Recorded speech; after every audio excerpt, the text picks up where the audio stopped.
Hello,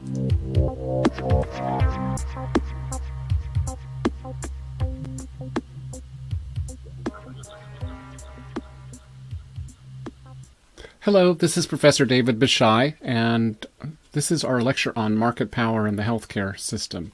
Today we're going to talk about theories of monopolies and monopsonies. Part 2, we'll talk about cost shifting, and we're going to show how a monopolist's rents can be used for social good.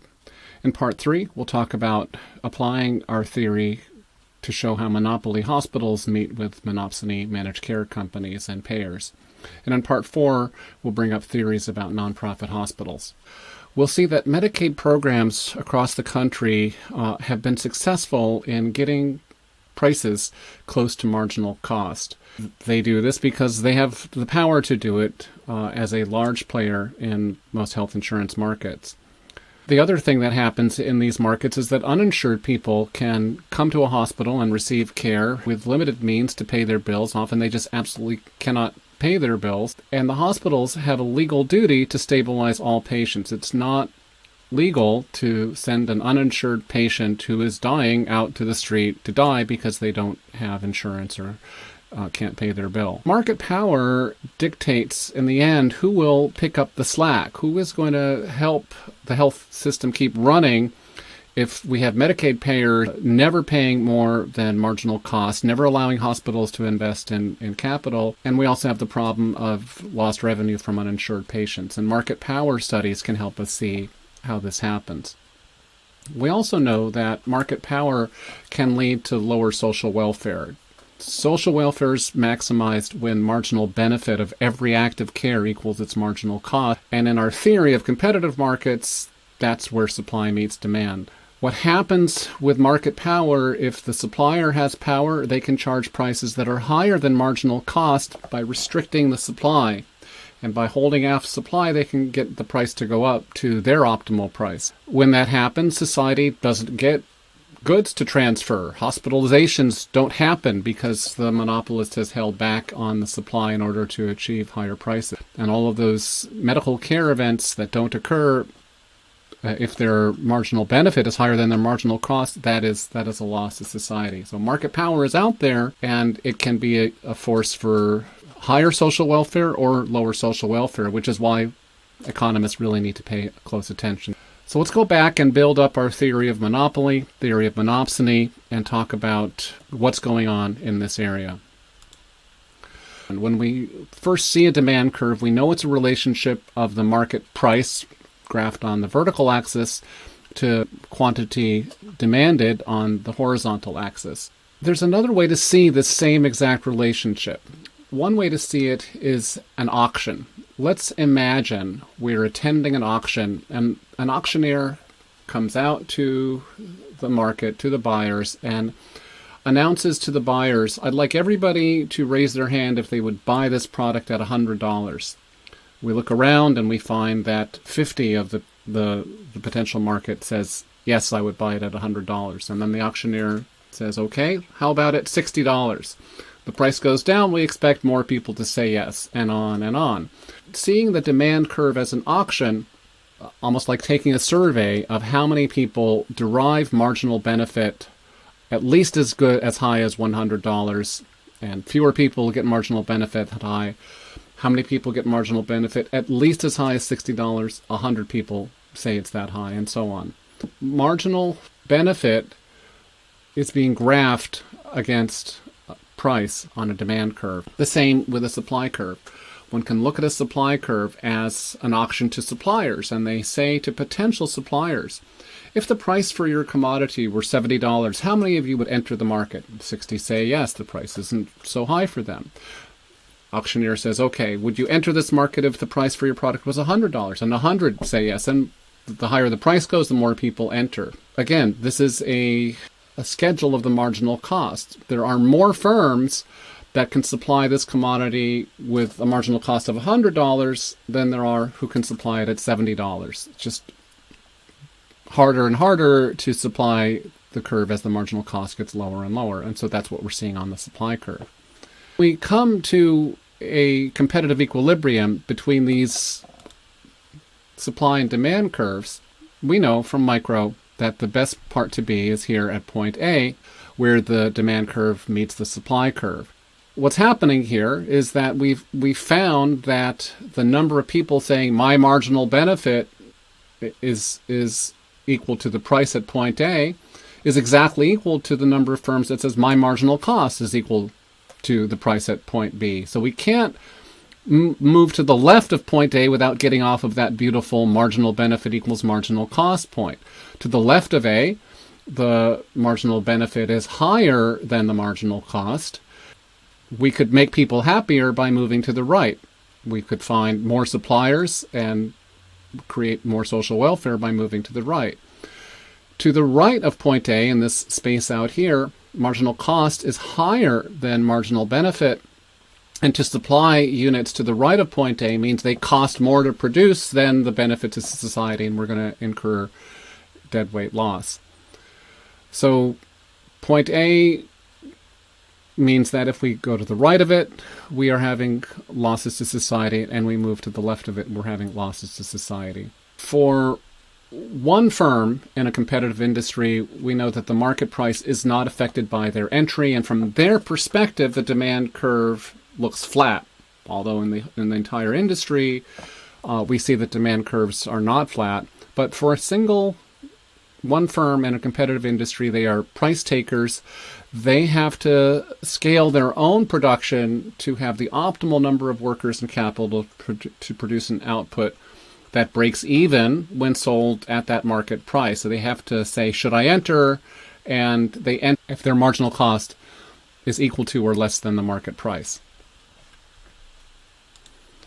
So for one monopolist, it's different. For them, the question what price and what quantity is a linked question. For a monopolist, they are the only firm, and so the entire market is their own demand curve. And so for them, for that monopolist, the demand curve slopes down. If we look at mathematics of a monopolist revenue, their revenue equals price times quantity. But because their demand curve is sloping down, the price depends on quantity. So we can write P of Q equals A minus theta Q if we wanted to give them a linear demand curve. A would be the vertical intercept, and theta would be the slope of the demand curve. And if we multiply price times this P of Q function, we get a revenue function, AQ minus theta Q squared. And marginal revenue, if we go through calculus and take the derivative, marginal revenue for the monopolist equals A minus 2 theta Q. So if they go from producing 100 units to 101 units, they're going to have a price reduction because the price goes down as they go into making that 101st unit. They're going to get less price for it because their demand curve is sloping down. And they know that, and so they are going to use their marginal revenue curve to decide what the optimal price should be. So let's plot the graphical picture of the monopolist situation. This is the market here, and PC denotes the perfectly competitive equilibrium in the center of the graph. Price is still on the vertical axis, quantity demanded on the horizontal axis. But now we've realized that for the monopolist, their marginal revenue curve is also downward sloping. And I've drawn it here to have the slope minus 2 theta Q. So this is negatively sloped. And now when we ask the monopolist what should they do, they know what their marginal cost curve here is on this upward sloping supply curve. They now know that because if they increase their quantity supply to the right, marginal revenue goes down. What they want to do is set marginal revenue equal to marginal cost, and they do that here at point M. Monopolist says, aha, my marginal revenue equals my marginal cost at point M. Now I know my quantity supplied, the quantity supplied of the monopolist. I'm calling that Q sub MP. The quantity supplied of the monopolist is found here, and what price should they offer? They should definitely not offer this low price below the competitive market price of P star. They know that they can charge the full market demand price quantity MP is correlated in the market with this big price up at the top called price MP. So the monopolist says, I will restrict my supply to Q sub MP. I will charge high price P sub MP. So the price is higher than the P star. The quantity is less than the quantity Q star. And lucky monopolists now, they are selling a product at PMP. They are producing it at this cost, CMP. And so they get this yellow rectangle of full-on profit. This is revenue in excess of their costs. They get to keep this. This is their called a windfall profit. Something else has happened. Because the monopolist has restricted supply from Q star back to QMP, society does not get to enjoy these units between QMP and Q star. They never get produced. The monopolist doesn't make them. They are resources that it would have been great to produce. They would have been resources that their marginal benefit would be greater than marginal cost, but the monopolist will never make them. They are lost to society because we are operating down at this lower supply of QMP. So this is a main reason we care about monopoly activity in our economy. Not just prices are high, but society could be made better off if that lost surplus was actually produced. That triangle is a loss. There's questions that come in about whether the monopolist deserves their windfall profit. And society has entertained claims that we deserve a windfall profit. So most firms are going to go to society, to the regulators, and say, we're amazing firms, we need to have windfall profits.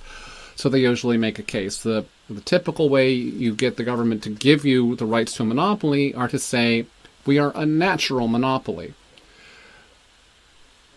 Microsoft said this when they were first starting out back in the early 90s. They said to the government, it is great to have only one standardized operating system for all computers in the world. It wouldn't be good to have half the computers having Apple software and the other half of computers having PC software. We need to have everybody have one system.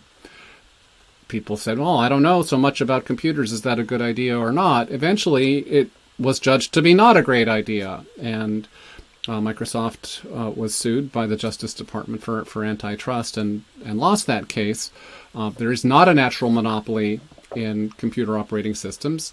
And the world is just sort of fine with different operating systems on different computers. 100 years ago, AT&T said to the government, it's a natural monopoly to have one telephone company put all the copper wires in America instead of, one phone network over here in the Northeast on the Northeast phone network and another one in the South on the Southern network. Wouldn't it be great if one company owned all the copper wires in the phone system, and we'll call that a giant monopoly, we'll call that AT&T. And the government said, okay, but government said, we will grant you a monopoly because I guess it's probably a good idea for only one company to string all the copper wires. But AT&T, we want you to do something good for America. We want you to cross-subsidize copper wire in the rural areas by getting higher revenue out of the urban areas. And AT&T said, sure, let's do that. I will charge higher prices in urban America as a way to move money out to Kansas and Oklahoma and string copper wire up on those miles and miles of empty farmland. Sometimes your claim to be a natural monopoly is accepted at face value. Sometimes the government says, let's make a deal. We'll give you a monopoly. We'll get you to have some windfall profits, but you got to do something good for the government, like get copper wire strung over Kansas in a way that doesn't require us to generate a lot of tax revenue and take tax money from New York City to Kansas. That is something that's very hard to pull off politically. Now, around the world, there are unnatural monopolies granted by cronies and state officials that have interests. Typically, you court a politician to get market power, and then you set up regulations that protect your own interest over those of your competition. And unnatural monopolies are a typical problem in political economy. So we're going to expect to see a lot of monopolies, some happening for economic reasons, some happening as a quid pro quo, and finally some that's just happening as politicians just try to get power by giving away protection for their friends and political supporters. Here in the healthcare setting, what we're going to cover is this quid pro quo deal, where you'll see the government saying to monopolists and even monopsonists, we will let you have some monopoly power, but we want you to do something for us that is very difficult to do on our own through the tax and spend system. So we're going to look at quid pro quo types of monopolies. It's pretty easy to bring in Pareto optimality considerations when we talk about monopoly. The conditions for Crude Optimality means that nobody is worse off. And if you destroy a monopolist right to monopoly, they are made worse off. So a movement from monopoly to perfect competition cannot be thought of as Pareto optimal because one monopolist is not having a good time. So even though we get that, sometimes in a utilitarian calculation, okay, we make one monopolist unhappy, but we deliver so much value to the rest of society, we're willing to do that. And so antitrust laws come in that spirit, where we counted up how many people are made happy and have decided that taking down a monopolist and breaking up a large conglomerate that's practicing monopoly practices is worth doing, even though it technically violates the make nobody worse off. When we set up unnatural monopolies, we're going in reverse. We are doing utilitarianism backwards. We're saying we're going to make one political supporter really well off, even though we're going to make society worse off. So crony capitalism has that really nasty sting to it because it makes everybody worse off. But this quid pro quo granting of monopoly, if you do something good for us, we will give you a monopoly, that can be used to do potentially good things. So the one that I think a lot of us are familiar with are patent protection. We will give you protected monopoly power over your new invention, your new drug, your new device, your new biomarker, and we will give you the ability to get monopoly profits because we want you to do more of that. Cynically, though, what happens is not so much in society's best interests, but is in the narrow interest of the corrupt politician who just grants the monopolist this opportunity in exchange for narrow political support that is not in the public interest. We set up the space where we can think about what a monopolist's incentives are, their incentive to restrict supply, get higher prices. We see that there's a lot of windfall profits that are generated this way. We get how that lure of those windfall profits might be a haven for corrupt politicians, but also we might be open to stories where that windfall profit that goes into the hands of the monopolists might be harnessed to make a deal to make society better off if we can get those incentives of those profits lined up with social interests. So that's where we're going to be heading in our next part of this lecture.